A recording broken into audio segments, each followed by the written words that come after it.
Hello there, and welcome to this Waves from the Word podcast. In today's episode, we're going to do things just a little bit differently.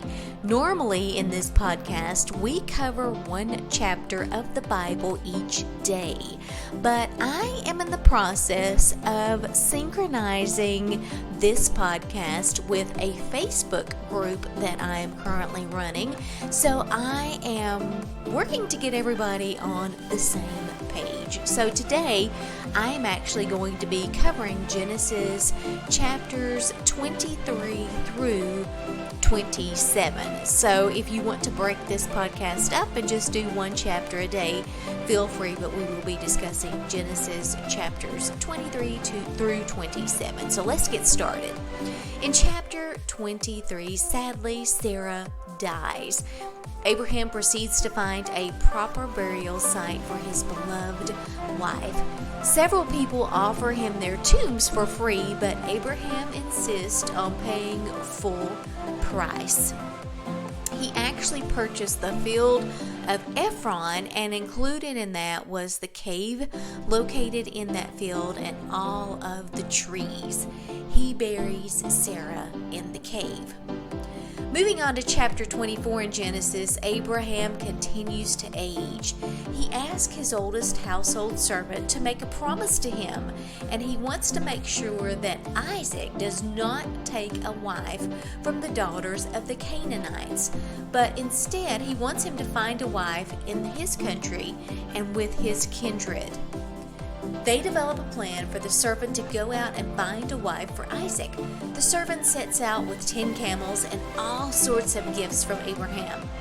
When he arrives at the city of Nahor, he has all of the camels kneel down outside next to the well. He prays to God and asks for a sign to let him know which lady he should take back to Isaac as a wife.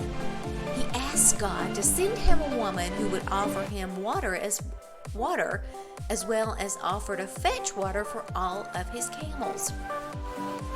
I've done farm work myself, and providing enough water for 10 camels would be a huge job.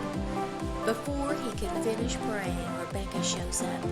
Just as he asked, she offers him water and then offers water to all of his camels.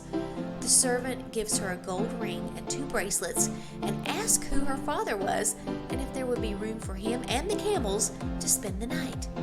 She warmly offers their home, and her brother Laban approaches them. When he saw the jewelry his sister had been given, he also invites them to their home. When the servant got to their home, he explained exactly why he was there. He also told them about how he had prayed for a sign, and Rebecca appeared. Rebecca's mother and brother believe the servant and allow her to leave with him. Initially, they request that she remain there for 10 additional days and then leave. But the servant asks that her departure not be delayed. When the servant returned with Rebecca, Isaac took her as his wife and was comforted after his mother's death. Genesis chapter 25. After Sarah's death, Abraham did marry again. He had more children, and he died when he was 175. He was buried alongside Sarah. This chapter goes on to discuss the lineage of Ishmael. Isaac prayed to God to allow Rebecca to conceive. She became pregnant with twins.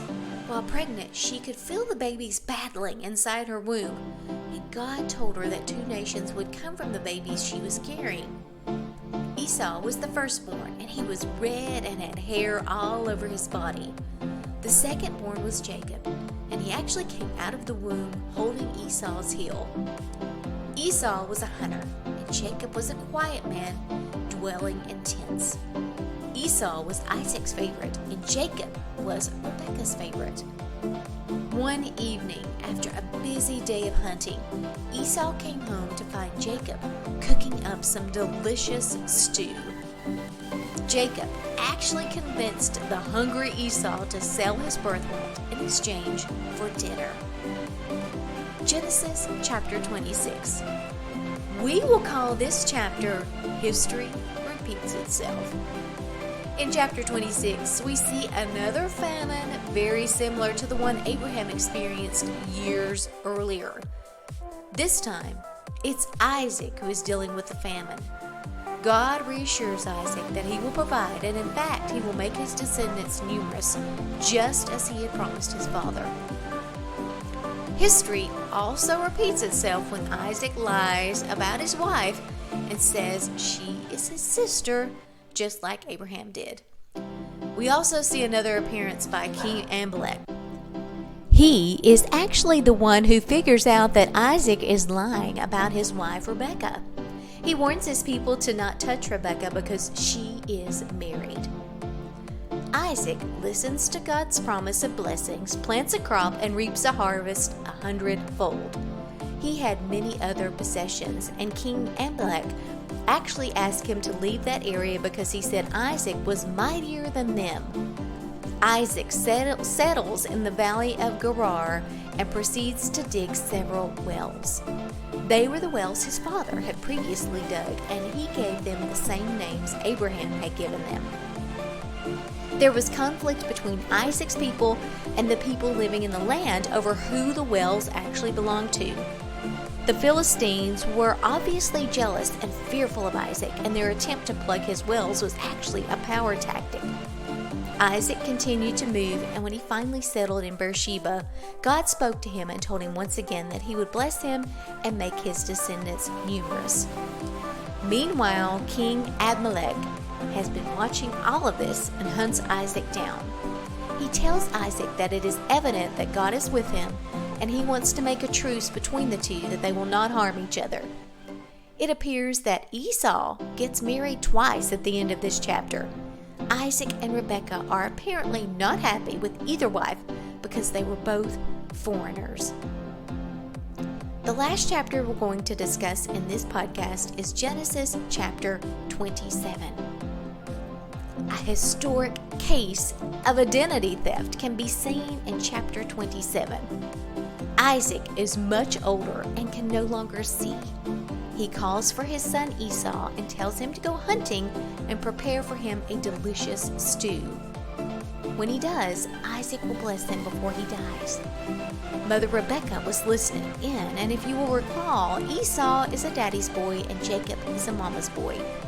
She comes up with a plan for Jacob to disguise himself and pose as Esau so that he will receive the blessing. She proceeds to cook up a delicious stew, but Jacob is worried that his father will know the difference because his body is not hairy like his brother's. She takes Esau's garments and puts them on Jacob. She then proceeds to take the skins of the young goats just slaughtered for the stew and puts them on Jacob's hands and neck. After his mother hands him a bowl of stew, he enters his father's bedroom in an attempt to pull off this scheme. Isaac is a little shocked that Esau was able to go hunting and return so quickly, but he takes the bait.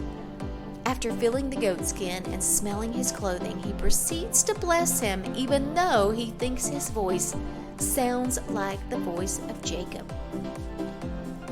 Esau returns from hunting the moment Isaac finishes the blessing process.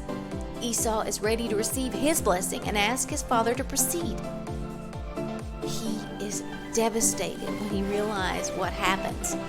Isaac is devastated. He now realizes he has been tricked and blessed the wrong son.